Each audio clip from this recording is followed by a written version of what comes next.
Hola, buenos días. Mi nombre es María Laura Andrés y vamos a realizar un recorrido por el tema del práctico de hoy. La idea es que ustedes conozcan un ejemplo de un modelo integrador de funcionamiento cognitivo, en este caso dos sistemas de Daniel Kahneman. Van a ver otros en la cursada, como por ejemplo Fodor, Karmilov-Smith y demás. En esta presentación vamos a tratar de responder a las siguientes preguntas claves, como quién es Daniel Kahneman y por qué, su obra es importante, qué significa pensar rápido o cómo se caracteriza el sistema 1 y en este contexto qué son los sesgos de intuición, qué significa pensar lento o cómo se caracteriza el sistema 2, ¿es posible pensar rápido y correctamente?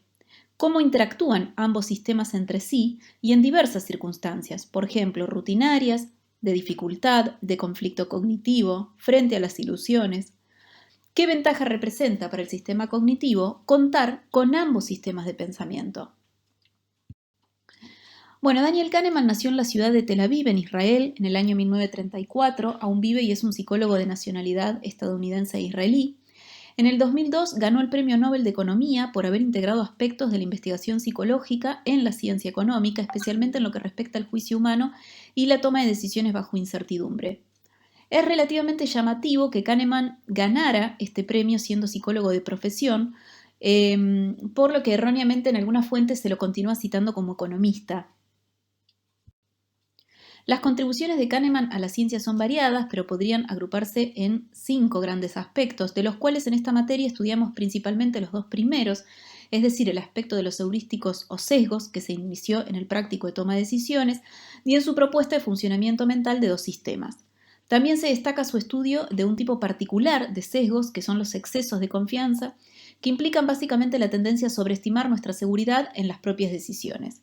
Por ejemplo, el sesgo retrospectivo es exagerar la capacidad de predecir el futuro y usar expresiones del tipo siempre lo supe, cuando en realidad el suceso era difícilmente predecible y además ya se cuenta con la información de lo que pasó.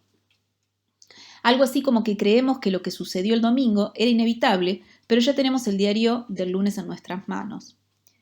La teoría de las perspectivas muestra que los individuos toman decisiones en entornos de incertidumbre que se apartan de los principios básicos de la probabilidad. Dos grandes comportamientos fueron identificados que consisten en la aversión al riesgo en contextos de ganancia probable y la búsqueda de riesgo en contextos de pérdida. Por ejemplo, un individuo prefiere no perder $100 antes que ganar $100, lo cual supone una simetría en la toma de decisiones. Y finalmente los dos yo, es decir, el estudio de el yo que experimenta y el yo que recuerda y su importancia, la importancia que ha tenido en los estudios de felicidad. Aquí se pueden ver dos sistemas y la comparación con el sistema de la percepción en cuanto a contenidos y procesos. En el sistema 1, las operaciones, los procesos, son al igual que en la percepción, rápidas, simultáneas, automáticas, sin esfuerzo, asociativas y suelen estar cargadas emocionalmente. Además vienen determinadas por la costumbre y por lo tanto son difíciles de controlar y de modificar. Las operaciones del sistema 2, en cambio, son más lentas, consecutivas, seriales, requieren esfuerzo, están controladas de forma deliberada y son en este sentido flexibles. ¿Qué significa pensar rápido? Pues significa pensar u operar con lo que Kahneman denomina el sistema 1, es decir, de una manera rápida, automática, con poco o ningún esfuerzo y sin sensación de control voluntario. Como dice Kahneman, cuando miramos esta figura, que en el texto se llama figura 1, vemos de forma muy segura y muy rápida una mujer enojada y anticipamos de una manera automática, con poco esfuerzo, que seguramente está a punto de decir alguna mala palabra, en voz alta, en voz fuerte, y que todo esto ocurre simplemente y sin más. Esto es un ejemplo de pensamiento rápido. Acá lo que vemos son diferentes ejemplos de errores cuando pensamos de manera rápida. Es decir, tengamos en cuenta que este sistema, nuestra mente funciona la mayor parte del tiempo bien, el sistema 1 y el sistema 2 interactúan en situaciones de normalidad, resolviendo los problemas la mayoría de las veces muy bien, pero Kahneman va a estudiar aquellos casos en los que el sistema 1 se equivoca. Y son casos que son posibles de ser estudiados y anticipados, por eso se denominan errores sistemáticos. Los heurísticos de representatividad y accesibilidad, ustedes ya los vieron en el práctico sobre toma de decisiones. Otros sesgos son, por ejemplo, que aparecen nombrados en el texto de Kahneman. El efecto halo, que es la tendencia a gustarnos o disgustarnos todo de una persona, incluyendo características que aún no conocemos. Heurística afectiva o del afecto supone hacer juicios o tomar decisiones según los sentimientos de agrado o desagrado, exclusivamente, con poca deliberación o razonamiento. La sustitución de preguntas, que es la tendencia a reemplazar una pregunta difícil con una respuesta a otra pregunta generalmente más fácil. Bajo este supuesto operan varios de los heurísticos. El efecto ancla, que es la confianza excesiva en la primera pieza de información observada al tomar decisiones. Y el efecto marco, que es cuando la formulación de un problema y la presentación de las alternativas puede determinar elecciones muy diferentes. Por ejemplo, decir que las probabilidades de supervivencia luego de una cirugía son del 90% va a hacer que nos sintamos mucho más seguros que si nos dicen que la mortalidad es del 10%. En el apartado de recursos adicionales, nosotros les dejamos una serie de videitos cortos que muestran o ejemplifican cada uno de estos sesgos.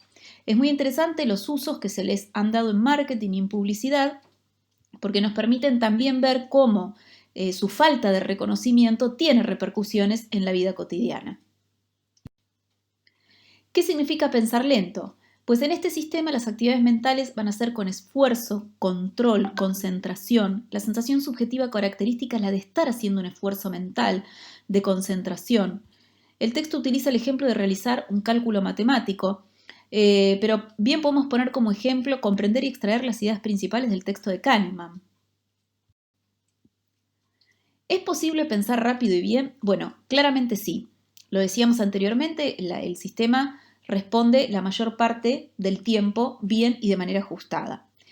El autor lo que estudia son errores del sistema 1, o sea, los sesgos que muestra nuestra mente de manera natural. La mayor parte del tiempo, en realidad, las respuestas del sistema 1 solucionan la multitud de problemas y decisiones.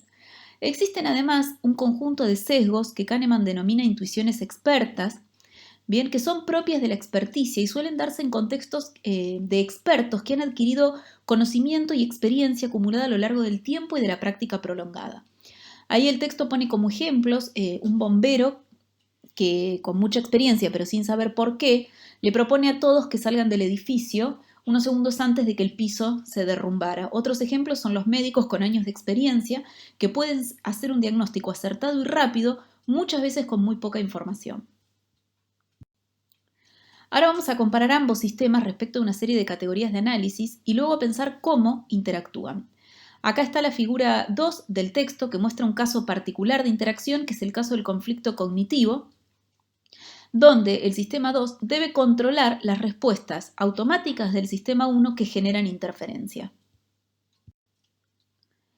Bien, comparemos ambos sistemas respecto de su funcionamiento en las categorías de velocidad, automatismo versus control, activación, esfuerzo y sensación subjetiva.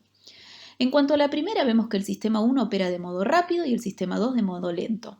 En cuanto al segundo, vemos que el sistema 1 es automático y el 2 es controlado. En tercer lugar, podemos decir que el sistema 1 está prendido todo el tiempo, en un monitoreo constante de naturaleza automática, y el sistema 2 también está prendido todo el tiempo, pero en un estado de mínimo esfuerzo, por eso se dice que es perezoso. Ahora, es susceptible de entrar en acción por pedido del sistema 1. La sensación subjetiva de esfuerzo es una característica bien distintiva del sistema 2. Respecto de los contenidos del sistema 1, este opera con impresiones, sensaciones, sentimientos y con destrezas innatas o adquiridas que se ejecutan de manera veloz, algunas de las cuales pueden volverse objeto de control consciente. En tanto, el sistema 2 opera con creencias, acciones, con él se identifican el yo consciente y racional. Respecto del acceso y uso a otros recursos cognitivos, como por ejemplo la atención, el sistema 1 opera de un modo automático, por lo que está dominado por las características salientes de los estímulos, es decir, es preso de la saliencia estimular, de la distintividad de un estímulo. En tanto, el sistema 2 demanda una atención más voluntaria, más controlada, más ejecutiva. En cuanto a la memoria, el sistema 1 opera en ella con asociaciones, lo que se denomina asociaciones en cascada, es decir, poco profundas pero rápidas, una cosa atrás de la otra. ¿Bien? Una asociación va llevando a la otra de una manera muy veloz. En tanto, el sistema 2 pone en relación la información entre sí y puede sacar conclusiones válidas con información previa. Respecto de cómo interactúan en condiciones de normalidad, es decir, la mayor parte del tiempo, nuestro comportamiento está dominado por el sistema 1, que hace sugerencias constantes al sistema 2 y éste tiende a aceptarlas. Cuando se presenta alguna dificultad, el sistema 1 tiene algunos artilugios bajo la manga antes de llamar al sistema 2, por ejemplo, sustituye preguntas y utiliza heurísticos. ¿Bien? Pero si esto no se registra tampoco como una solución, se convoca al sistema 2. En el ejemplo de realizar un cálculo matemático y que la estimación a ojo no nos sirva, es como el que veíamos en el texto. Algunas actividades obligan a entrar en conflicto cognitivo, como las tareas tipo Stroop que veíamos en algunas filminas anteriores, donde las respuestas automáticas del sistema 1 operan como una interferencia para la resolución. Por tanto, el sistema 2 debe esforzarse para que la respuesta correcta emerja, controlando la emisión de respuestas automáticas del sistema 1. Por eso decimos que el sistema 2 es el encargado del autocontrol. Y un buen ejemplo también podría tener que ver con las tentaciones, ¿bien? Es decir, cuando hay que controlar una respuesta automática y el sistema 2 tiene que entrar en juego para poder hacerlo. Finalmente, en el campo de las ilusiones, por más control que el sistema 2 ejerza, acá sí, estas no pueden corregirse, evitarse o anularse. Todo lo que puede hacerse es reconocerlas, tomar conciencia de ellas y operar teniéndolas en cuenta, con cuidado y mesura. El autor pone el ejemplo de las ilusiones perceptivas de tipo visual, como las de la figura 3, y las ilusiones cognitivas, como las del encanto de psicópata. Es decir, en estos casos no se puede dejar de ver la ilusión o de sentir atracción, pero se puede estar alerta a cómo responder en el consultorio o a saber que ambas líneas tienen la misma longitud. El sistema cognitivo, con esta división de funciones entre ambos sistemas, opera estratégicamente, con ahorro y manejo eficiente de recursos. La mayor parte del tiempo, las respuestas del sistema 1 son suficientes para sobrevivir en el entorno y la mente dispone además de un sistema 2 al cual puede acudir en caso de necesidad. Hay un capítulo de Los Simpson que se llama ¿Y dónde está el inmigrante?, que tiene una primera parte donde la ciudad conforma la patrulla antiosos. Este pedacito del capítulo, que dura aproximadamente 5 minutos, muestra varias escenas que podrían ser representativas del funcionamiento de ambos sistemas. El diálogo de los personajes va mostrando qué sistema de pensamiento predomina en cada momento cuando cada uno habla.